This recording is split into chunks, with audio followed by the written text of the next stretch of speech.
Mbote Madame Monique Kitoko. Mbote national Nixon Hassan Leya. Ozali secrétaire national adjoint à UDPS en charge de la communication. Secrétaire national adjoint en charge de la communication.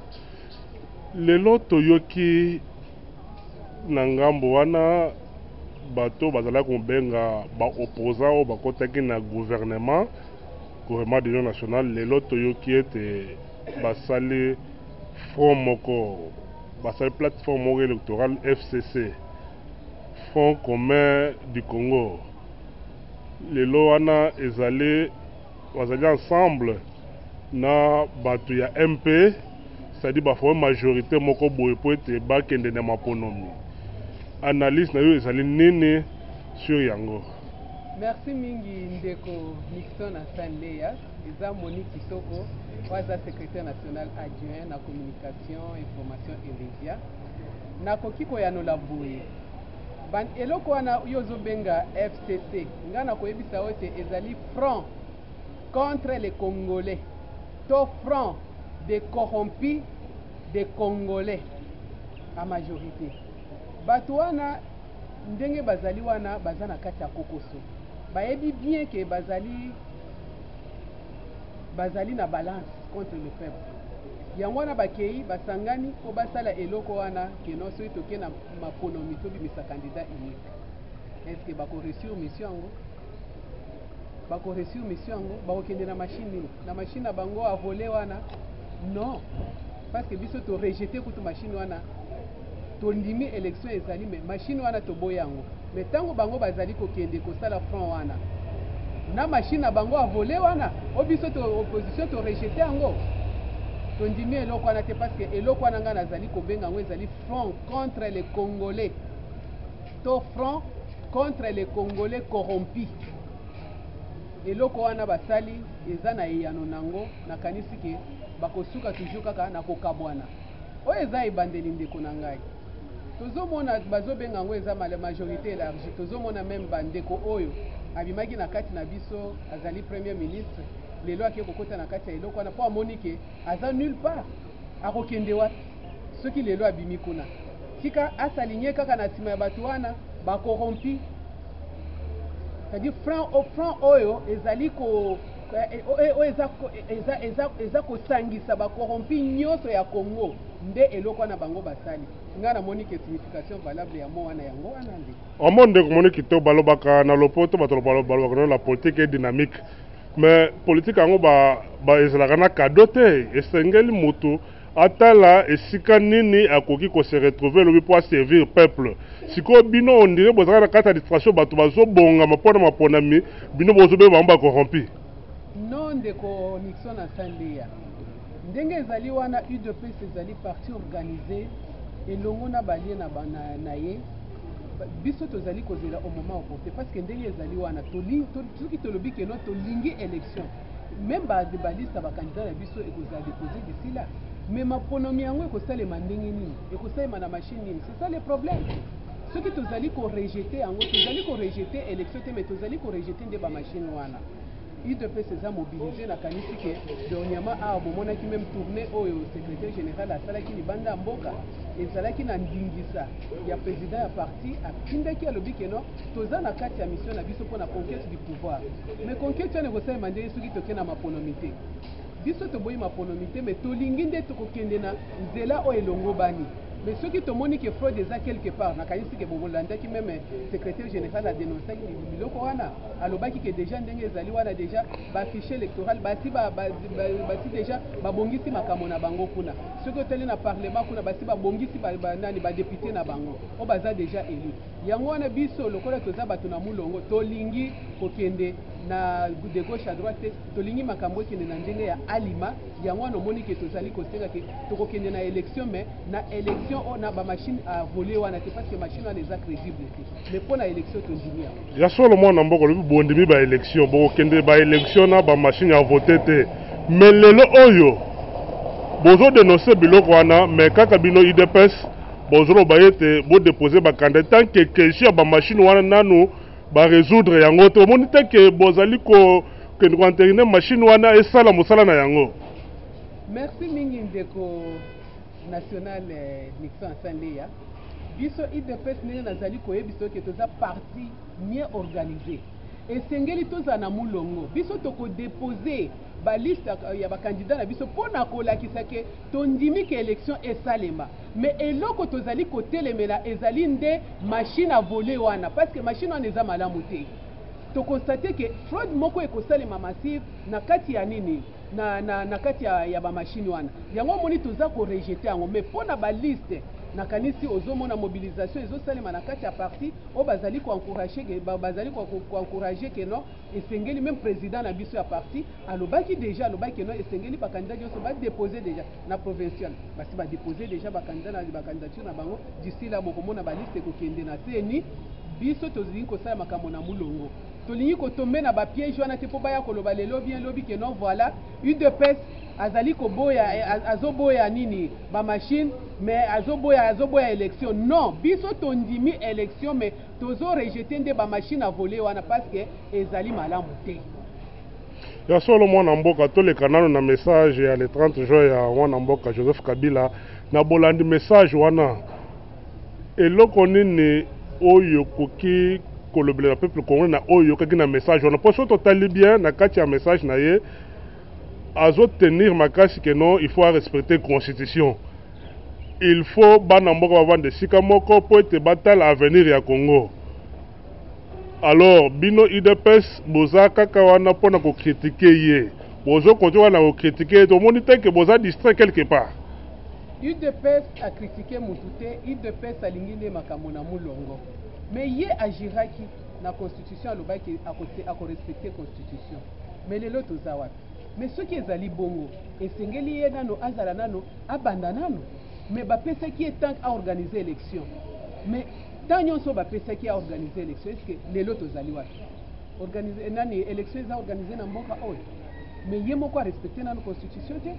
A respecter en gauche parce que ceux qui a respecté ça na kanisi que lelo ou bien lobby akoki jamais ndenge tozoka bandungu nungu oh non alingi boye alingi abimisa dofe ye moko alingi abima non pas question en tout cas eloko na to boyi to telemeli yango ceux qui est moko azali ko bimisa maloba azali ko loba azali ko bimisa ngo esengeli a respecter yango a se présenter na troisième mandat tolingi komona été à respecter constitution parce que tant ozali ko jurer même na miso abati même na miso nzambe bazali komona esengeli to sa maloba na yo biso UDPS to boyi bomo côté parce que ceux qui otali parti na biso ceux qui lelo tozali omoni parti na biso lelo UDPS ezakaka na popularité ezakaka en masse c'est par rapport ya ndenge tolingi unité biso na biso toza na problème mo côté tozo loba na bango nde balingi ko contourner ko kende na sima pona ko baluka mais biso tolingi eloko wana te mais tozo senga na ndeko Kabila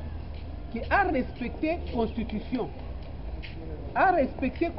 ya mboka aboyi pe yango te alobi ko respecter yango siko likambo eza wapi mais il faut respecter yango likambo mais tant que asali yango nano te tokoki kondima ndenge nini mwana mboka parce que mandat na yesilaki depuis 2016 mais a respecter ki yango te mais lelo soki aza na kiti eza pona nini pona accord mais lelo oyo est-ce que accord wana respecter yango yango wana tozoloba na ye ke a respecter yango soki a respecter yango te ye moko akosubir basort na ye parce que tozomona même communauté internationale bazali déjà contre makambo oyo azosala wana lokola quand même conscience na ye azonga mutu toboyi desordre na kati ya mboka toboyi makila etanga parce que le 30 juin bien sûr mais le 30 juin RDC ezakaka ezo tourner kaka en rond et loko moko te échanger hein et loko moko te échanger ndeko nanga na koyebisa yo c'est-à-dire de même effet là ezo produire kaka les mêmes causes tozomona ke kaka ba makambo moko wana nde yango wana tozomona ti lelo eloko moko ebongwani na kati na mboka na biso ezate 58 ans ya anniversaire ya Congo mais RDC ezakaka na misère ezana passe tozolela eloko moko ebongwami te changement ezate ezaka makambo moko wana yango wana tolingi changement tolingi kokende na mapononu mais nanga tozoyebisa ye ayebisa nanga mutu na ye wana parce que même président na biso ya UDPS président na biso ya parti alobaki ke esengeli ba restructurer nini seni esengeli nanga alongwa Kalamba esengeli nano nanga na nanga mais yeri nani ndeko Kalamba wana rapporteur wana côté wana bozu bloc cadena baninga mosusu ba patron ba longoli batu na bango ba remplacer bino depes bozu bloc cadena. Mais il faut comprendre ndeko ke Kalamba wana aza mutu na bango, c'est-à-dire batie mutu moko bamoni ki aza manipulable o aza facile na ko corrompre que lelo ou bien lobby parce que rapporteur tant ya ko sala rapport na ye ndako tala ke no UDPS sa ko leka to ko koleka te yango no zomona ke bango baliba maintenir mais mutu wana basu banali ba mandate ke place wana ezande UDPS mais lelo oyo ba parti nyonso ba changer ba rapporteur na bango mais pona nini oya UDPS bazo telema bazo boya ke Kalamba aza remplacer te ba yebi manœuvre bazo sala mais suka ndenge ye moko a prononcer maloba na ye ke sengeli to respecter constitution mutu moko ta zali kolo amibeko biso IDPS ne to delegaki Kalamba na seni tozo senga ke Kalamba alongwa na seni azala remplacer parce que to lingi ke to tia mutu oyo azali crédible pona komema biso na élection oyo ekoza transparente na ndeko Nixon.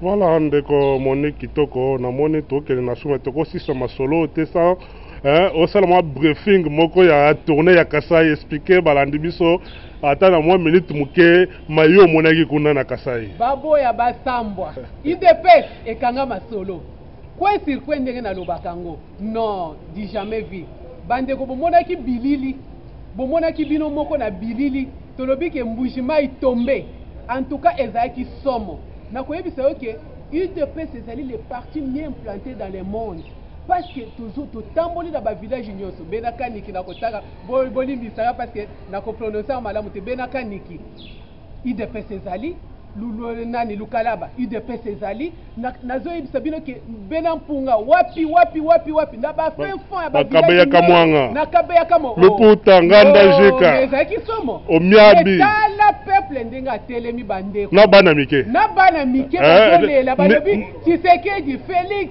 Kaboun en tout cas Nixon témoin mais bomonaki bilili ya koloba te ban direct salemaki en tout cas UDPS en tout cas te nazoyebisa yo ndeko nani Nixon yango nozomona soki mutu abimi na kati ya UDPS ake libanda okomona mutu wana même valeur na ye mpe kosila.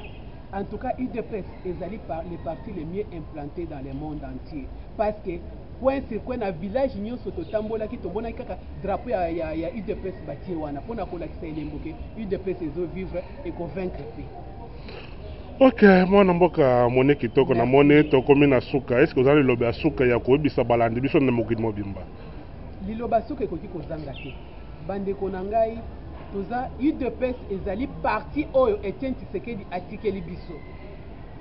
UDPS oyo lelo oyo ekambami na mwana mboka Félix Tshilombo Tshisekedi ezali na ba oyo bazali sima na ye ba collaborateur na ye toza na secrétaire général Jean-Marc Aboun toza ba collaborateur na ye ba Papa Augustin baza ebele toki kotanga bango nyonso te parce que exécutif eza munene bandeko na ngai to consolider quand même unité na kati ya parti na biso pe toza na pose ya koredynamiser parti na biso pona nini parce que tozokende na conquête du pouvoir ndenge président alobaki esengeli quand même tobimisa candidat na biso tovandise na présidence kuna na palais de la nation en même temps aussi biso ba député na biso en tout cas tozwa ba to récupérer ba siège nyonso na kati ya parlement nde posa na biso ezali yango wana UDPS viva UDPS vaincra na pesi ba collègue na nga nyonso mbote pe chef na biso ya département Simon Kalenga pe pai en tout cas na pesi ya solo balandi biso mokili mobimba pasteur Sylvain Kanya na Londres ba mbote belé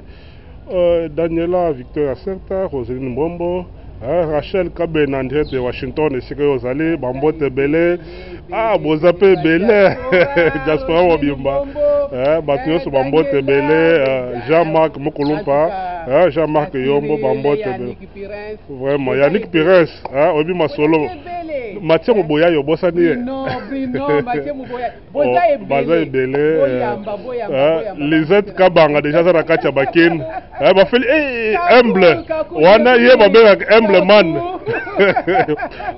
man Félix Kabala bambote belé Félix Kabala bambote masologa ya kat boza ebele Rachel Rachel Kabena Rachel Kabena azala kati ya Washington na mito bambote bele siko zali retour na yo kuna ko bosa na teke no wa vraiment baze bele Rose Wembo oh la la la ba Marie Anaya bambote bele to uti déjà Kasai na Lomami bientôt là tona Katanga bambote bele tozo kweya ba Congo tozo kweya ba terrain nyonso na poto la se force ya IDPS bamekaki kobangisa biso bamekaki kosala menace mais tobangaka te tobangaka te biso mosala biso za visibilité parti des peuples toba communicateur ya IDPS oboyi osambwe basali baplan na bango bakanga biso mais toza bana ya Nzambe